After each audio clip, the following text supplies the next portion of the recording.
दो देश, दो पड़ोसी और तख्ता पलट की कहानी बयां करती ये दो तस्वीरें। बहुत कुछ ये तस्वीरें कह जाएंगी जो अब आपकी टीवी स्क्रीन पर हैं।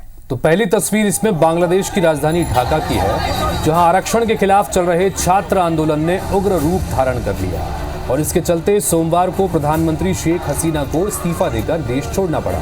इस दौरान बांग्लादेश में चौतरफा हिंसा और आगजनी हुई, हिंदू मंदिरों और परिवारों को निशाना बनाया गया।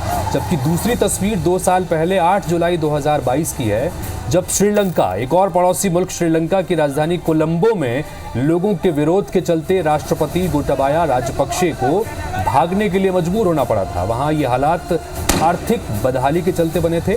जब सरकार ने देश को दिवालिया घोषित कर दिया था, तब उस वक्त गो गामा के नारे लगाते हुए लोगों ने राष्ट्रपति भवन को घेर लिया था और कब्जा करते हुए वहां जमकर प्रदर्शन हुआ और फिर 13 जुलाई 2022 को राष्ट्रपति गोटाबाया राजपक्षे ने इस्तीफा देकर देश छोड़ दिया था। तो दो पड़ोसी मुल्क और दोनों ही जगहों पर कहानी और तस्वीरें एक सी नजर आती हैं।